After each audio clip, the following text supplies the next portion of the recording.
हर रोज एक नई कहानी देखने के लिए चैनल को सब्सक्राइब करें और बेल आइकन दबाना ना भूलें।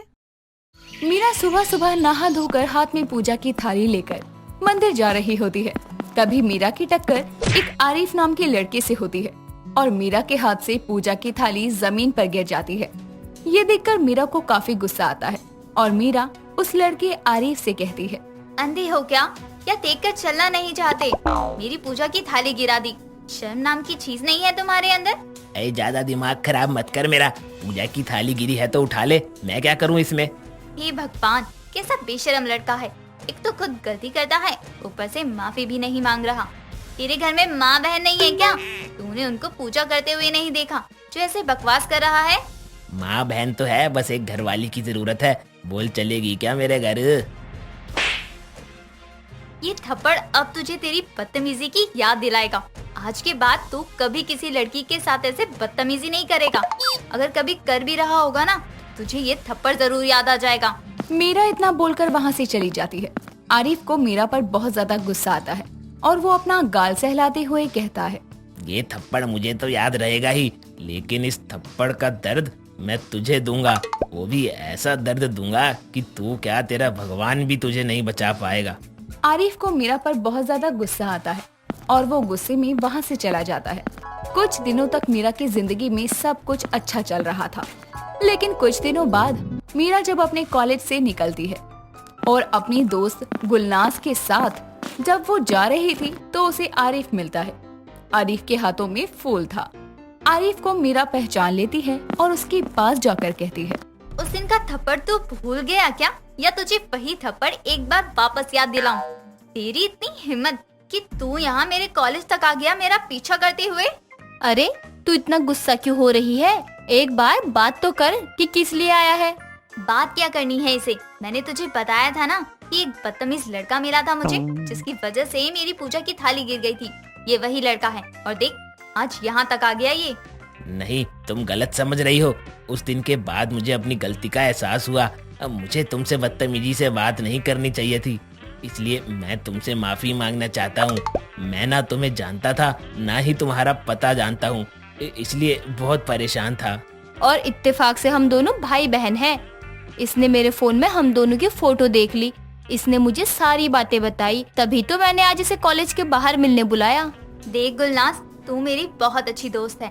मैं तुझे कुछ नहीं कहूँगी, लेकिन मुझे इस लड़के से बात नहीं करनी है। तू अपने भाई को बोल दे कि यहाँ से चला जाए, वरना एक और थप्पड़ इसके गालों पर पड़ जाएगा। प्लीज मीरा, मैं तुमसे यहाँ माफी मांगने आया हूँ और ये फूल भी तुम्हारे लिए ही लाया हूँ। मुझे अपनी गलती का एहसास हो गया है और मैं माफी भी मांग रहा हूँ।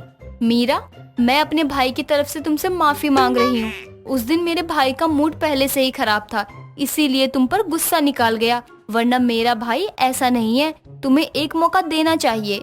गुलनाज के बोलने पर मीरा आरिफ को माफ कर देती है। अब आरिफ रोज रोज गुलनाज को लेने के बहाने मीरा से मिलने आने लगता है और उसे काफी अच्छा दोस्त बना लेता है। एक दिन मीरा आरिफ के यहाँ गई हुई थी और दोनों अकेले थे, तो मीरा आरिफ से कहती है, आरिफ, गुलनाज कहाँ है? उसने मुझे घर बुलाया था, अब वो घर पर ही नहीं है। वो मैंने गुलनाज को झूठ बोलने के लिए बोला था। दरअसल मुझे तुमसे कुछ बात करनी है। बात तो गुलनाज के सामने भी हो सकती थी ना, इसमें झूठ बोलने की क्या जरूरत है? मीरा, मैं तुमसे बहुत प्यार करने लगा हूँ। मैं कई दिनों से ये बोलना चाहता था, लेकिन मैं डर रहा था कि कहीं तुम मेरे प्यार के बीच में हमारा धर्म ले आई और मेरा प्यार उसकी बलि न चढ़ जाए। आरिफ, मैं खुद तुमसे प्यार करती हूँ। मैं बस इसलिए तुमसे सख्ती से बर्ताव कर रही थी ताकि मुझे और पता चल सके तुम्हारे बारे में, और तुम सच में बहुत अच्छे इंसान हो। अब तो ये हम दोनों को ही पता चल गया ना कि हम दोनों एक दूसरे से कितना प्यार करते हैं। आरिफ, ये तुम क्या कर रहे हो? मुझे नहीं लगता कि ये इन सब चीजों का सही समय है। मीरा आरिफ के प्यार में पड़ चुकी थी।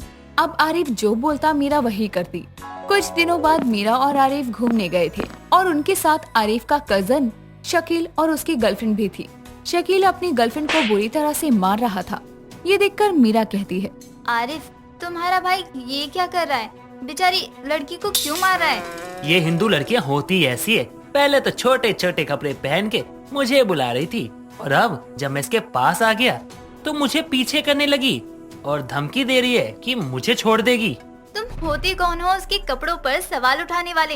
अरे उसकी मर्जी, वो जो चाहे पहने। तुम उसके साथ कपड़ों को देखकर बदतमीजी करोगे तो वो छोड़ ही देगी ना तुम्हें। तेरी इतनी हिम्मत कि तुम मुझसे ऊंची आवाज में बात करेगी?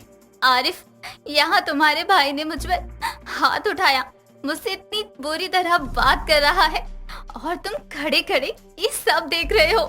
तुम कुछ कहोगे भी नहीं। अब मैं क्या बोलूं? ये सब तुम हिंदू लोगों का ही किया धरा है। अरे वो अपनी गर्लफ्रेंड के साथ कुछ भी करे, तुम क्यों उनके बीच में बोल रही हो? और मेरे भाई ने हाथ उठा भी दिया तो क्या हो गया? अरे वो बड़ा है, मार सकता है। ये हिंदू हिंदू क्या लगा रखा है? के बोलो ना कि तुम लोग नामर्द हो, लड़कियों पर हाथ उठाते हो और उन्हें एक डोरमेट की तरह ट्रीट करते हो। अब और मैं तुम्हारे साथ नहीं रह सकती आरिफ। अरे तू तब तक मुझे नहीं छोड़ सकती जब तक मैं तुझे छोड़ने की इजाजत ना दे दूं। मैं कोई बेचारी या अबला नहीं हूँ जो तू मुझे अपनी इन खोखली धमकी से रोक सकता है। मीरा इतना बोलकर वहाँ से चली जाती है और मीरा की बात सुनकर आरिफ का गुस्सा 7वें आसमान पर चढ़ जाता है। और उसी शाम को आरिफ मीरा को कॉल करता है और रोते हुए कहता है, मीरा मुझसे गलती हो गई, मैं मान रहा हूँ, लेकिन तुम मुझसे ब्रेकअप मत करो। अरे हम दोनों बैठकर बात कर लेते हैं। ब्रेकअप करना कोई रास्ता थोड़ी है किसी चीज का। जो इंसान किसी लड़की की इज्जत नहीं कर सकता, हिंदू होने पर जानवरों की तरह बर्ताव करता है उसके साथ, मैं उस इंसान के साथ रहना तो दूर, बात करना तक पसंद ना करूं। अरे वो सब मैंने गुस्से में बोल दिया, लेकिन तुम तो अपने आरिफ को जानती हो ना। अरे तुम्हें अच्छे से पता है कि मैं तुमसे कितना प्यार करता हूँ। अच्छा बस मेरी एक आखिरी बात मान लो और मुझे शमशान घाट के पीछे वाली गली में मिलने आ जाओ, उसके बाद कुछ नहीं कहूँगा। नहीं, काफी रात हो गई है, मैं नहीं आ सकती। देखो तुम मुझसे मिलने नहीं आई तो मैं खुद को कुछ कर बैठूंगा। मीरा आरिफ की बात सुनकर डर जाती है और उससे मिलने चली जाती है। आरिफ वहाँ अपने भाई शकील के साथ था। जैसे ही मीरा वहाँ आती है, शकील मीरा की चुन्नी खींचता है और कहता है, क्या बोली थी तू मेरे भाई को छोड़ेगी? अब देख तेरे साथ क्या क्या होता है। आरिफ, ये क्या है? तुम मुझे बात करने के लिए यहाँ क्यों लेकर आए हो? और तुम्हारा भाई यहाँ क्या कर रहा है? तुझे क्या लगा मैं सच में तेरे पीछे अपनी जान दे दूंगा पागल? मुझे माफ कर दो, मैं मान रही हूँ सारी गलती मेरी ही थी, लेकिन अब मुझे जाने दो प्लीज। अगर हमारे हाथ से बच जाएगी ना तो चली जाइयो, तुझे जहाँ भी जाना है। इतना बोलकर शकील और आरिफ मीरा का रेप करते हैं और फिर उसके टुकड़े कर देते हैं। अगले दिन जब वहाँ लोगों को पता चलता है तो न्यूज आती है। नमस्कार, आज आपके सामने फिर एक मासूम की कहानी लाए हैं। सूत्रों से पता चला है कि ये लड़की हिंदू थी और इसके साथ इसके मुसलमान बॉयफ्रेंड और बॉयफ्रेंड के भाई ने मिलकर पहले रेप किया और फिर तेज धार वाले चाकू से टुकड़े कर दिए। शर्म की तो ये बात है कि हमारे देश में हिंदू होना एक सजा है और उसकी सजा ऐसी मासूम लड़कियों को मिल रही है और अपराधी आज भी खुले घूम रहे हैं। पायल की एक छोटी सी पकौड़ों की दुकान थी। सभी को पायल के हाथ के पकौड़े बहुत पसंद थे। कई लोग शादियों व त्योहारों में पायल को केटरर का काम दिया करते। होली करीब आने को थी और एक रणवीर नाम का आदमी पायल की छोटी सी पकौड़ों की दुकान पर आकर कहता है, और कैसी है पायल? अरे रणवीर भाई, मैं ठीक हूँ, आप कैसे हैं? और आज कैसे आना हुआ इस गरीब पकौड़े वाले की दुकान पर? ऐसा नहीं है पायल, आज तुझे एक बड़ा काम देने आया हूँ। अगर तूने वो कॉन्ट्रैक्ट पूरा कर दिया तो तेरी किस्मत बदल जाएगी। अच्छा भैया, ऐसा क्या काम है, जल्दी बताओ। देख पायल, होली करीब है तो तुझे एक बड़ी पार्टी के लिए स्पेशल पकोड़े बनाने हैं। कोई गलती नहीं होनी चाहिए और अच्छे पैसे मिलेंगे, समझी? अरे आप इस बात की चिंता बिल्कुल मत करो, मैं सब संभाल लूंगी। आप बस ये बताओ काम कब करना है? होली के दिन सुबह सुबह जाना है। ठीक है भैया, मैं आ जाऊंगी। इतना कहकर रणवीर वहाँ से चला जाता है और पायल बहुत खुश होती है कि अब उसे एक अच्छा काम मिलेगा और यूं छोटी सी दुकान में पकोड़े नहीं बेचने पड़ेंगे। होली का दिन करीब आ गया था और पायल पार्टी के लिए पकोड़े बनाने के लिए वहाँ पहुँचती है और वहाँ रणवीर पायल से कहता है, सुन पायल, तुझे 2 तरह के पकोड़े बनाने हैं, एक जिनमें भांग मिलानी है और एक में भांग ना मिली हो, ठीक है? थोड़ी भी गलती ना हो पाए। भैया आप बेफिक्र होकर जाओ, मैं सब संभाल लूंगी। अब पायल सभी के लिए पकोड़े बनाना शुरू करती है और एक तरफ भांग वाले पकोड़े और दूसरी तरफ बिना भांग वाले पकोड़े बनाती है। और जैसे ही सारे पकोड़े बनकर तैयार होते हैं, तो वहाँ के वेटर को बुलाकर कहती है, सुनो, मैं तुम्हें इस ट्रे में पकौड़े रखकर दे रही हूँ। एक तरफ भांग के पकौड़े हैं और दूसरी तरफ बिना भांग के पकौड़े हैं। ध्यान से काम करना, इन्हें आपस में मिला मत देना। ठीक है मैडम, मैं ऐसा ही करूँगा। इतना कहने के बाद पायल उस वेटर को दोनों तरह के पकोड़े ट्रे में रखकर दे देती है और वेटर उन पकोड़ों को लेकर पार्टी में जा ही रहा था कि तभी वो किसी से टकरा जाता है और सारे पकोड़े आपस में मिक्स हो जाते हैं और वेटर इस बात पर ध्यान दिए बिना कि कुछ पकोड़े भांग के हैं और कुछ बिना भांग के, पार्टी में आए लोगों को उन्हें सर्व करता है और पकोड़े खाने के बाद सब लोग अजीब हरकतें करने लगते हैं। सभी को भांग का नशा हो जाता है। ये देखकर रणवीर भागा भागा गुस्से में पायल के पास जाकर कहता है, पायल, मैंने कहा था ना कोई गलती नहीं होनी चाहिए, पर फिर भी तूने गलती कर ही दी। क्या हुआ भैया, क्या गलती हो गई कोई मुझसे? बोल तो ऐसे ही रही है जैसे नहीं मालूम कुछ भी। भैया आप क्या कह रहे हो? मुझे सच में नहीं मालूम, साफ साफ बताओ क्या बात है। बाहर जाकर देख, तेरे भांग वाले पकौड़ों की वजह से क्या बवाल हुआ है। रणवीर की बात सुनकर पायल बाहर जाती है और देखती है कि सभी लोग भांग के नशे में झूम रहे हैं, तो कुछ लोग वहाँ उल्टियाँ मार रहे हैं। ये देखकर पायल कहती है, ये सब कैसे हुआ? तुझे अब भी नहीं पता ये सब कैसे हुआ है? तेरे उन भांग वाले पकौड़ों की वजह से हुआ है ये सब। भैया मैंने वेटर को अलग अलग करके पकौड़े दिए थे, ये सब कैसे हुआ मुझे नहीं पता, मैं सच कह रही हूँ। देख पायल, मुझे नहीं पता गलती किसकी है, पर अब तुझे ये लोग बहुत कुछ बोलने वाले हैं। भैया मेरी कोई गलती नहीं है। मुझे नहीं पता, पर अब जो भी होगा उसकी जिम्मेदार तू है। मैं तो चला। इतना कहकर रणवीर पायल को वहाँ अकेला छोड़कर चला जाता है और पायल वहीं रोने लगती है। तभी वहाँ पर पार्टी का कॉन्ट्रैक्टर आता है और पायल को बहुत बुरा भला कहकर उसे ये धमकी देता है कि वो गरीब है इसलिए छोड़ दिया, वरना उसे जेल करवा देता, और फिर पायल को ये सब कहकर निकल जाता है। उस दिन के बाद से सबको इस बात की खबर हो जाती है कि पायल ने पार्टी में सबको भांग के पकोड़े खिलाए थे, जिसके बाद कोई भी पायल की दुकान से पकोड़े नहीं खरीदता और बेचारी पायल हर वक्त दुखी और कर्जदार हो जाती है। मोहल्ले के सभी लोग पायल को ताने मारने लगते हैं और इस वजह से पायल को कुछ समझ नहीं आता कि वो आगे क्या करे। तभी एक दिन एक लड़का पायल की पकोड़ों की दुकान पर आकर कहता है, क्या आप पायल हैं? हाँ बताओ क्या हुआ? मैंने सुना था कि आपने एक होली पार्टी में सभी को भांग के पकोड़े बनाकर खिला दिए थे। दफा हो जाओ यहाँ से, यहाँ पर बहुत लोग हैं यही सब कहने वाले, समझे तुम? पर मैं उन सभी की तरह तुम्हें ताने नहीं देने आया। तो फिर तुम यहाँ करने क्या आए हो? देखो मुझे पता है अभी तुम बहुत मुश्किल में हो और तुम्हें पैसों की बहुत जरूरत है। तुम्हें काम क्या है ये बताओ।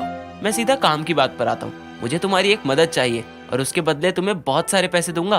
पर मैं ये सब काम नहीं करती, तुम मुझे गलत लड़की समझ रहे हो। नहीं, मैं बिल्कुल सही जगह आया हूँ और मेरा ये काम तुम ही कर सकती हो। क्या काम है जो सिर्फ मैं ही कर सकती हूँ? तुम्हें मेरे लिए कुछ पकौड़े बनाने हैं, वो भी नशे के, जैसे तुमने होली पार्टी में बनाए थे। पर वो मैंने जानकर नहीं किया था, अब मैं भांग के पकौड़े नहीं बनाती। एक आखिरी बार बना दो मेरे लिए, मुझे इसकी बहुत जरूरत है। पर तुम्हें ये पकौड़े क्यों चाहिए? अब राहुल पायल को भांग के पकौड़े बनवाने के पीछे की वजह बताता है कि राहुल कॉलेज में एक लड़की आशा से बहुत प्यार करता था और उससे शादी करना चाहता था, पर लड़की ने राहुल को धोखा दिया और अब वो लड़की किसी और से शादी करने वाली है और उसकी शादी रोकने के लिए वो ये सब करना चाहता है ताकि राहुल भांग के पकोड़े उस लड़के को खिलाकर बेहोश कर दे, जिससे कि उसकी प्रेमिका शादी करने वाली थी वो शादी रुक जाए और उस लड़के को सब सच बता दे कि जिस लड़की से वो शादी करना चाहता था वो लड़की धोखेबाज है और पैसों के लिए उससे शादी कर रही है। राहुल की ये सब बात सुनकर पायल कहती है, ठीक है, तुम्हारा इरादा गलत नहीं है, इसीलिए मैं तुम्हारी मदद करूंगी। थैंक यू सो मच पायल। काम कब करना है ये बताओ। राहुल पायल को सब समझाता है और बता देता है कि कैसे और कब बनाने हैं भांग के पकोड़े। पायल राहुल की बात मान जाती है और कुछ दिनों बाद राहुल पायल के पास आता है और पायल नशे वाले पकोड़े बनाकर राहुल को देती है। राहुल पायल को उन पकोड़ों के बदले पैसे दे देता है और पायल अगले ही दिन सारा कर्ज चुकाकर कहती है, चाहे जैसे भी हुआ पर अब मेरा सारा कर्जा खत्म हो चुका है। अब जो पैसे बचे हैं उनसे मैं अपने पकौड़े की एक छोटी सी दुकान को बड़ा कर लूंगी। इसी से मैं अपनी गरीबी दूर करूंगी। पायल अपनी छोटी सी दुकान को बड़ा करने के लिए एक नए मोहल्ले में अगले दिन दुकान देखने जाती है, जहाँ कुछ लोग एक अर्थी को कंधा दे रहे थे। ये देखकर पायल उन्हीं लोगों में मौजूद एक आदमी से पूछती है कि आखिर क्या हुआ। तब उसे पता चलता है कि एक आशा नाम की लड़की जिसकी कल शादी थी, उसको किसी राहुल नाम के लड़के ने नशीले पकोड़े खिलाकर बेहोश किया, फिर उसके साथ बदसलूकी की और बाद में बदनामी के डर से लड़की ने आत्महत्या कर ली। हालांकि लड़के को पकड़ लिया गया है, लेकिन अब लड़की के बूढ़े माँ और बाप अपनी एकलौती संतान के मरने के बाद अकेले रह गए हैं। ये सुनकर पायल को एक झटका लगता है और वो खुद से कहती है, हे भगवान, यानी राहुल मुझसे झूठ बोल रहा था। वो लड़की उसे धोखा दे रही है और वो नशे के पकोड़े राहुल उसके होने वाले पति को खिलाएगा। ये मुझसे कितनी बड़ी गलती हो गई। मैंने गलत इंसान का साथ देकर किसी की जान ले ली। अब मैं क्या करूं? पायल उसी वक्त सब कुछ छोड़कर सीधा उस लड़की के घर उसके माँ बाप को देखने जाती है। तो वो दोनों एक तरफ बैठकर रो रहे थे, जिन्हें देखकर पायल भी रोने लगती है और रोती हुई घर वापस आकर सोचती है, मैंने ही उन दोनों से उनकी इकलौती बेटी छीन ली। अब मैं ही उनकी मदद करूंगी। मुझे ये पैसा, ये बड़ी दुकान नहीं चाहिए। मैं अब अपनी मेहनत से पकौड़े बनाकर बेचा करूंगी और उन दोनों गरीब लोगों की मदद करूंगी। उन्हें इस बारे में कभी पता नहीं चलने दूंगी कि ये सब मेरी वजह से हुआ, वरना वो तो मुझसे नफरत करने लगेंगे। इतना कहकर अब पायल पूरी मेहनत के साथ काम करके पकोड़े बेचा करती और उस लड़की के माँ बाप को बिना बताए हर महीने सारे पैसे उनके घर के दरवाजे पर बेल बजाकर रखाती और खुद वहाँ से चली जाती। और उस लड़की के माँ बाप पायल को बहुत दुआएं दिया करते। दोस्तों, अगर आपको ये कहानी पसंद आई तो इसे लाइक करें, शेयर करें और कमेंट करके बताएं कि कहानी में आपको सबसे अच्छा क्या लगा।